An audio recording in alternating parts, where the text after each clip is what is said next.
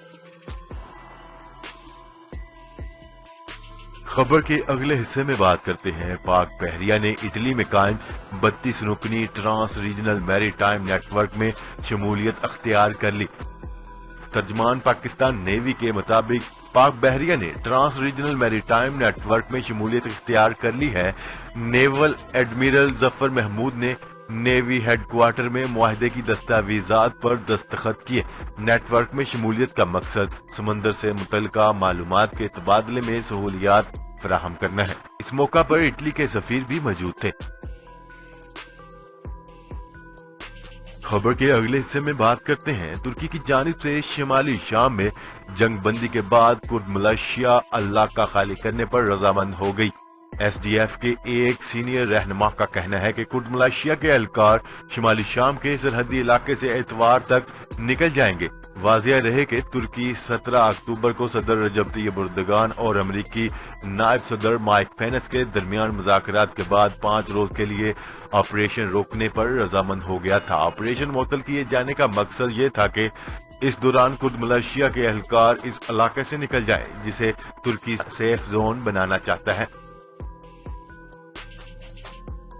خبر کے اگلے حصے میں بات کرتے ہیں۔ ترکی کے پاکستان کی جانب جھکاؤ پر بھارت خوفزدہ ہو گیا اور بھارتی وزیر اعظم نریندر مودی نے ترکی کا 2 روزہ دورہ ملتوی کر دیا۔ نیوز رپورٹ کے مطابق کہا گیا ہے کہ ترک صدر رجب طیب اردگان کی کھل کر کشمیر کی حمایت پر بھارت بوکھلاہٹ کا شکار ہے اور بھارتی وزیر اعظم نریندر مودی نے اپنا 2 روزہ دورہ ہی ملتوی کر دیا۔ ترک صدر نے جنرل اسمبلی کے اجلاس میں کھل کر کشمیریوں پر بات کی تھی۔ FATF اجلاس میں بھی ترکی نے پاکستان کا ساتھ دیا۔ مودی نے 27 اور 28 اکتوبر تک میگا انویسٹمنٹ سمٹ میں شرکت کرنا تھی، تاہم اب بھارتی وزیر اعظم نے اپنا دورہ ملتوی کر دیا۔ خبر کے اگلے حصے میں بات کرتے ہیں۔ برطانوی وزیر اعظم بورس جانسن نے بریگزٹ میں تاخیر کے لیے یورپی یونین کو تحریری طور پر درخواست بھیج دی ہے۔ اس سے پہلے پارلیمان میں یورپی یونین سے انخلاء میں توسیع کے حق میں قرارداد کی منظوری دی گئی تھی، تاہم وزیر اعظم کی اس درخواست پر ان کے دستخط نہیں ہیں۔ بریگزٹ برطانیہ کے لیے گلے کی ہڈی بن گیا۔ وزیر اعظم بورس جانسن نے برسل سے تاخیر کے لیے باقاعدہ درخواست کر دی ہے، تاہم وزیر اعظم کی جانب سے لکھی گئی اس درخواست پر ان کے دستخط موجود نہیں ہیں۔ اس درخواست کے بعد بورس جانسن نے یورپی یونین کو ایک اور خط بھی لکھا ہے جس میں کہا گیا ہے کہ ان کے خیال میں بریگزٹ میں تاخیر ایک غلطی ہوگی۔ خبر کی اگلے حصے میں بات کرتے ہیں۔ ترکی کے صدر رجب طیب اردگان نے دھمکی دی ہے کہ معاہدے پر عمل نہ ہوا تو کردوں کے خلاف بڑے پیمانے پر آپریشن شروع ہوگا۔ تفصیلات کے مطابق ترک صدر رجب طیب اردگان کا کہنا تھا کہ کردوں نے سیز فائر کے مقرر کردہ 4 دنوں کے دوران بارڈر سے ملحقہ سیف زون خالی نہ کیا تو ان کے خلاف آپریشن دوبارہ شروع کر دیا جائے گا۔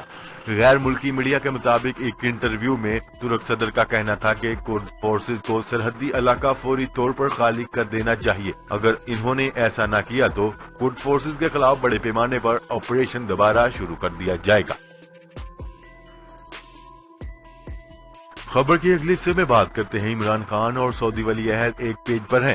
سعودی حکومت اس حکومت مخالف تحریک کا حصہ نہیں بن سکتی۔ مولانا فضل الرحمان کا 13 غیر ملکی سفارت خانوں سے رابطہ کوئی کامیابی حاصل نہ ہوئی۔ سینئر صحافی کا کہنا ہے کہ کافی دنوں سے پروپیگنڈا چل رہا تھا کہ ان کو سعودی عرب سے حمایت حاصل ہے اور انہیں سعودی عرب سے بہت زیادہ سپورٹ مل رہی ہے، جس کا ذکر کئی تجزیہ نگاروں نے بھی کیا۔ تاہم سعودی سفارت خانے کے ذمہ داران کا کہنا ہے کہ ہمارے پاکستان کے تمام سیاسی جماعتوں سے ہمارے اچھے تعلقات ہیں، تاہم یہ پاکستان کا اندرونی مسئلہ ہے اور سعودی عرب اس میں مداخلت نہیں کرے گا۔ سعودی عرب کسی ایسی تحریک کا حصہ نہیں بنے گا جو کہ وہاں کی حکومت کے خلاف ہو۔ خبر کے اگلے حصے میں بات کرتے ہیں متحدہ عرب امارات نے پاکستان کو بڑی پیشکش کر دی ہے۔ تفصیلات کے مطابق یو اے ای نے پاکستان سے افرادی قوت کا ڈیٹا بیس جوڑنے کا فیصلہ کیا ہے۔ متحدہ عرب امارات نے پاکستان کو دبئی کی لیبر مارکیٹ کے ڈیجیٹل ڈیٹا بیس تک رسائی دینے کی پیشکش کی ہے۔ یہ پیشکش دبئی میں ہونے والے 5ویں وزارتی سیشن میں کی گئی۔ پاکستانیوں کے لیے نوکریوں میں اضافے پر 3 سالہ منصوبہ تیار کرنے پر اتفاق کیا گیا ہے۔ خبر کے اگلی اور آخری حصے میں بات کرتے ہیں وزیر اعظم عمران خان کی ثالثی کی کوششوں نے کام کر دکھایا۔ ایران کے سعودی عرب اور متحدہ عرب امارات کے ساتھ تعلقات میں بہتری کے لیے برسوں بعد سب سے بڑی پیش رفت۔ سعودی عرب اور متحدہ عرب امارات کے ساتھ تعلقات میں تبدیلی آئی ہے۔ ایرانی صدر حسن روحانی نے تصدیق کر دی۔ تفصیلات کے مطابق پاکستان کی طرف سعودی عرب اور ایران کے درمیان ثالثی کے مثبت نتائج سامنے آنے لگ گئے۔ ایرانی میڈیا کی جانب سے بتایا گیا ہے کہ سعودی عرب اور متحدہ عرب امارات کے تہران کے ساتھ رویے میں کافی بہتری دیکھنے میں آئی ہے۔ جی تو ناظرین، آج کے لیے اتنا ہی۔ مزید خبریں لے کر بہت جلد آپ کی خدمت میں حاضر ہوں گے۔ تب تک کے لیے اپنا خیال رکھیے گا۔ اللہ نگہبان۔ پاکستان زندہ باد، پاکستان آرمی پائندہ باد۔